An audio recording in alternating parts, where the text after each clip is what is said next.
Hello everyone, good morning সবাইকে। তো আজকে একটা নতুন ব্লগ নিয়ে এলাম। তো আবার একটা বৃষ্টি ভেজা দিনের শুরু। আর আজকের দিনটা তোমাদের সঙ্গে চলো শেয়ার করি আর দেখি আজকে সারাটা দিন আমি কিভাবে কাটালাম। তো এই যে দেখো সকাল সকাল উঠেছি। আর এই সকাল সকাল আমার ওঠা তো নয়, এই যে এনারও ওঠা। তো ইনিও চলে এসেছেন আমার সাথে উঠে। আজকে একটু ঠান্ডা ঠান্ডা ছিল, তাই বললাম তুমি কিন্তু এখানেই বসে থাকবে, আজকে মর্নিং ওয়াকও যাওয়া হবে না আর ঘরের মধ্যেই তোমাকে ঠাম্মার সাথে থাকতে হবে। দুষ্টুমি করলে কিন্তু আমি ওপরে দিয়ে আসবো। তো এই বলে ওকে বসিয়ে দিয়ে এসেছি। আর বাইরে এসে দেখি যে আকাশে তো পুরো মেঘ, পুরো সূর্যের কোনো নাম চিহ্নই নেই। আর আজকে দেখো চারিদিকেই যেন বর্ষার মেঘের মতো মেঘাচ্ছন্ন হয়ে রয়েছে আকাশটা। আর এই বৃষ্টি নামলো বলে, তো বৃষ্টি একটু আগে হচ্ছিল, এখন একটু থেমেছে। আর এই যে দেখো গাছ টাছ তো সমস্ত ভিজেই রয়েছে, পুরো জলে জলমগ্ন হয়ে রয়েছে, পাতাগুলোতে ঝিরিঝিরি করে বৃষ্টি পড়ার জল এখনো অবধি জমে রয়েছে। আর এই যে দেখো বিন্দু বিন্দু জলগুলো দেখতে কতটা ফ্রেশ, কতটা সুন্দর লাগছে সকাল সকাল। তো আমার তো সকালবেলা উঠে এসে এই গাছের দিকে তাকাতেই বেশি ভালো লাগে। মনে হয় আগে গাছগুলো দেখি, তারপরেই আমার দিনটা শুরু হোক। আর তার আগে তো আমি অবশ্যই গপুকে প্রণাম করতে ভুলি না। আর এই যে দেখো আমাদের কলা গাছের কলাগুলো একে একে খুলে বেরিয়ে আসছে। আর এখানে দেখো জল পড়ছে এখনো পর্যন্ত ঝিরঝির করে। তো আমি এবার ব্রাশ ট্রাশ করে চলে এলাম ঘরটা পরিষ্কার করার জন্য। তাড়াতাড়ি করে ঘরটা পরিষ্কার করে নিই। জল পড়লে না একটুখানি কাজ করতে একটু দেরি করতে ইচ্ছে হয়, মনে হয় যে তাড়াহুড়ো করে যেন কাজগুলো হচ্ছে না। তো অত দেরি করলেও তো হবে না, কারণ অনেক কাজই লেট হয়ে যাবে করতে। একটা কাজ দেরি করা মানে সমস্তটাই পিছিয়ে যাওয়া, তাই না? তো সেই কারণে তো দেখো আজকে কি অবস্থা, ঘরের মধ্যে পুরো মাটি খুঁড়ে ইঁদুরে খুঁড়েছে বলে আমার মনে হয় না, কারণ পিঁপড়ের কাজ এগুলো। তো পিঁপড়েগুলোকে না দেখতে পাইনি, শুধু এখানে দুদিন হলো, আজকে আর কালকে দুদিন আমি এখান থেকে মাটি বার করেছি। তো দেখো কতগুলো করে বালি বালি টাইপের মাটি দরজার ফাঁক থেকে বেরিয়ে আসে। তো ঘরটা সমস্ত মুছে পরিষ্কার করে নিয়েছি।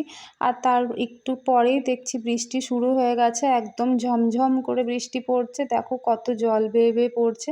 আর আমি চা করে খেতে দিয়ে দিয়েছি বাবাকে। আর ওর বাবাকে এখনও পর্যন্ত দিইনি, ওপরে গিয়ে দিয়ে আসবো ভাবছি। আর নানাইকে খাওয়ানো হয়ে গেছে, তারপরে আমি এই যে ঘরটার একটু গুছিয়ে নেব। এবারে তো আমি ওপরের রুমটা একটু গুছিয়ে বাগিয়ে নেব, কারণ ওপরের রুমটা গোছানো হয়নি, নিচে সমস্ত কাজ হয়ে গেছে। তো এবারে মনে হচ্ছে না যে এখনও পর্যন্ত জল আসবে বলে, কলের জল এখনও পর্যন্ত আসেনি, এলেই তবেই কাজগুলো করব, কারণ এমনিতেও বৃষ্টি পড়ছে, বেরোলেই তো পুরো ভিজে যাব। তো সেই জন্য ঘরের যা যা গোছানো বাগানোর কাজ ছিল সেগুলো করে উপরে চলে এলাম। নানাইকেও খাওয়ানো হয়েই গেছে, তো নানাইয়ের দিকটাও হয়ে গেছে ক্লিয়ার। আর সকালবেলা উঠেছে, তো ওই সকালে উঠে ওকে একটা কি দুটো খুব জোর বিস্কুট দিই যাতে একটু জল খায়, সেই জন্য। তারপরে অনেকক্ষণই কিছু খায় না। তো এবারে ওকে খাইয়েই আমি এবারে বিছানাপত্রগুলো সব গুছিয়ে রেখে দিচ্ছি। তো এই বৃষ্টির দিনে না একটা সমস্যা, যদি সকাল থেকেই বৃষ্টি শুরু হয়ে যায় তো খুব কাজ টাজ করতে অসুবিধা হয়ে যায়। আর যদি দুপুর দিকে বা বিকেল দিকে বৃষ্টি হয় তাহলে তাও ঠিক আছে, কারণ সকাল দিকেই তো মেন কাজগুলো গোছানো বাগানোর থাকে না। আর দুপুর দিকে বিকেল দিকে বাইরের কাজ অনেকটাই কম থাকে, তাহলে অসুবিধা হয় না। প্লাস জামা কাপড়টাও শুকোনোর একটা ব্যাপার থাকে, কারণ সবসময় তো সবার বাড়িতে জামা কাপড় মেলার মতো জায়গা থাকে না, সেই কারণে। আর আমার শাশুড়ি মাও সেটা বলে যে বৃষ্টি হবি তো সকাল দিকে হোস না, সারা রাত্রি হয় তাও ভালো। হ্যাঁ, ঠিকই বলে কথাটা, যে সারা রাত্রির বৃষ্টি হলে সকাল দিকটায় তো সব কিছু শুকিয়ে যাবে, সব কিছু শুকনো থাকবে, গোছানো বাগানো থাকবে, কাজ টাজ করতেও সুবিধা হবে। তো সেই কারণে কিন্তু আমরা বললে আর কি হবে, প্রকৃতি তো প্রকৃতির মতোই চলবে, তাই না? তো আজকে তো আমার হাজব্যান্ড শিফট ডিউটি যাবে, তো এখনও হাতে অনেকটাই সময় আছে। তো ওই জন্য ও এখন ওর হেয়ার কেয়ার করতে ব্যস্ত। আর নানায়ের হয়ে এখন পটি পেয়েছে আর কি। তো পটি করে তারপরে ওকে আমি একবারে ধুয়ে মুছিয়ে রেডি করে তারপরে ওপরেই রেখে দিয়ে যাব, কারণ ওকে এখন নিচে নিয়ে গেলে সমস্যা, বারবার বৃষ্টিতে বাইরে বেরোতে চাইবে আর জল ঘাঁটতে চাইবে। তো সেই কারণে ওকে এখন ভুলিয়ে ভালিয়ে এখানেই বসিয়ে গিয়ে আমি তারপরে নিচের কাজগুলো সারবো। আর তার মধ্যে যদি ঘুমিয়ে যায় তো খুবই ভালো। তো এই যে দেখো ঘুমিয়েই পড়েছে, তো ভালো হয়েছে। এবারে আমি কাজ টাজ সেরে নেব গিয়ে, যতক্ষণ না ও উঠছে। আর ইনি তো এই যে উঠেও গেছেন, তার মাঝখানে আর কাজগুলো দেখানো হয়নি, তার কারণ ফোনটা আমি চার্জে দিয়ে গেছিলাম। ফোনটায় চার্জ ছিল না, তো ওই জন্য নিয়েও যায়নি। আর এই যে দেখো এবারে কলের জল চলে এসেছে, তো এবারে জল টল ভরে নিতে হবে। ড্রামে তো একদম জল নেই, সব জলগুলো আজকে শেষ হয়ে গেছে। তো খাবার জল এইসব নিয়ে তারপরে ভাতও হয়ে গেছে আমার এর মধ্যে। আর মুড়ি খাওয়ার যে বাসনগুলো ছিল ওগুলো নামানো আছে, ওইগুলো পরে ধুয়ে নেবো। আমি আগে পুজোটা করে নেবো, তারপরে ওইসব ধোবো। সবাই মুড়ি খেয়েছে, সেই বাটিগুলো ওইখানে রয়েছে এখন নামানো। তো স্নান টান করে বেরিয়ে গেছি আমি। আর এবারে ঝটপট করে পুজোটা করে নিই, কারণ অনেকটাই বেলা হয়ে গেছে। আর এবারে নানাইকে তো খাইয়ে পরে তারপরে আমি বাকি রান্নাগুলো আর কি করবো, সেই জন্য। তো এই যে দেখো গপুকে এবারে জামা কাপড় পরিয়ে দিচ্ছি, স্নান করে দিচ্ছি দুই গপুকে। আর এই ঠান্ডাতে বেশি করে জল দিলাম না, অল্প অল্পই জল দিয়ে স্নান করিয়ে এই যে বসিয়ে দিয়েছি।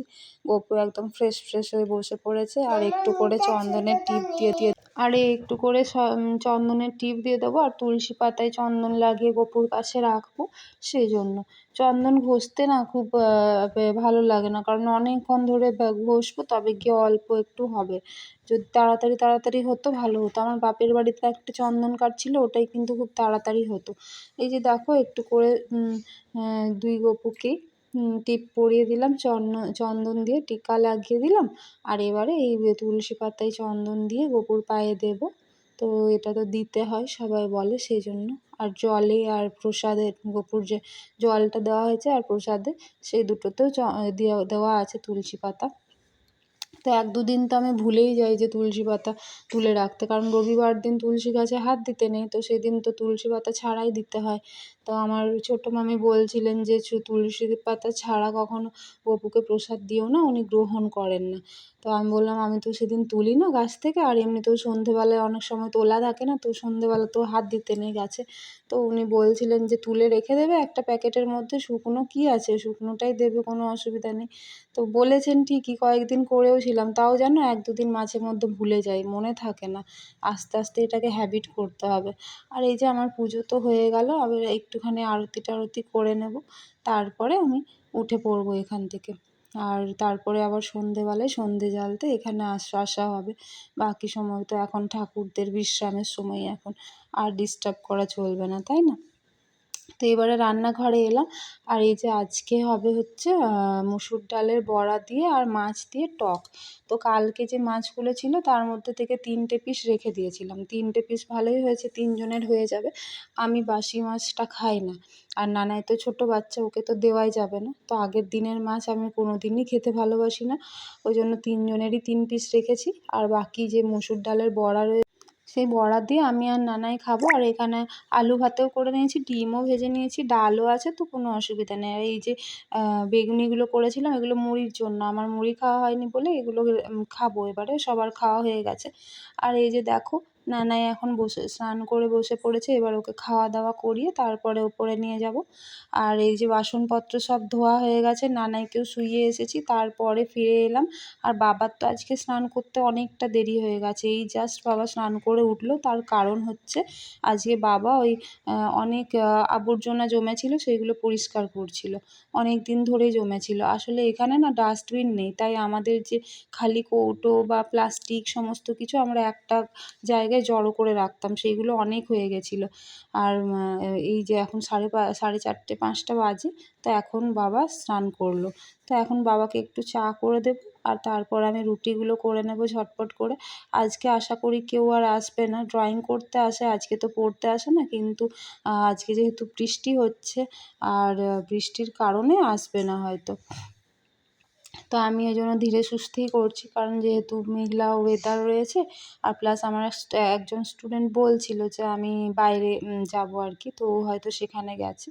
তো এই যে দেখো কত তাড়াতাড়ি অন্ধকার হয়ে গেল। এমনিতে তো আমার রুটি করে অনেকটা টাইম থাকতো হাতে, সূর্যও দেখা যেত, রোদও থাকতো, এখন তো ঝটপট চলে যাচ্ছে। আর তাছাড়া আজকে মেঘলা ওয়েদারটার জন্যও এতটা অন্ধকার লাগছে। আর তার মধ্যেই দেখো চলে এসেছে একজন অতিথি বাড়িতে। তো আমার রান্নাঘরের কাছে ইনি বসেছিলেন, যেই কিনা মা দেখেছে অমনি আবার যেদিক দিয়ে এসেছিলো সেদিক দিয়েই গেল। আসলে এই নালিটার পেছনেই রয়েছে বড় পুকুর, তো এই পুকুর দিয়ে এরা উঠে আসে আবার ফিরে যায় আর কি। এই দেখো যাচ্ছে এখন। তো নানাইকে কোলে নিয়ে আমি দেখলাম সেটা, আর নানাইও খুব ভয় পেয়ে গেছিলো দেখে। তো এই যে এবার সন্ধে হয়ে গেছে বলে আমি এবার একবারে সন্ধেটা জেলেই তারপরে ওপরে উঠবো। নানাই এখানে দাঁড়িয়ে আছে প্রসাদের লোভে, যে যেই গপুকে আমি দেবো এবারে ও টুক করে উঠে খাবে। তো গপুকে দিতে না দিতেই ওর হাতেও একটা দিতে হয়, না হলে গপুর প্রসাদ আর গপুর প্লেটে থাকবে না, সেই কারণে। তো সন্ধে জ্বালা হয়ে গেছে, এবার একটু আরতি করে নিয়ে নানাইকেও একটু আরতি করিয়ে দেবো। ও আমার কাছে থাকলে ও কিন্তু পুজো করতে ভালোই বাসে। তো এই যে দেখো প্রদীপ জ্বেলে দিয়েছি, সন্ধে প্রদীপ। আর এবারে আমি হচ্ছে নানাইকে নিয়ে ওপরে উঠে যাব আর গপুদেরকে এখানে শুইয়ে দেব, কারণ গপুদেরও বিশ্রামের সময় হয়ে গেছে। সন্ধে জ্বালার পরেই শুইয়ে দিই, কারণ রাত্রেবেলায় তো আর আলাদাভাবে শোয়ানো হয় না, সেই কারণে। আজকের ব্লগটা এখানেই শেষ করলাম। চ্যানেলটিকে সাবস্ক্রাইব করে আমার পাশে থাকো আর বেল আইকনটা প্রেস করে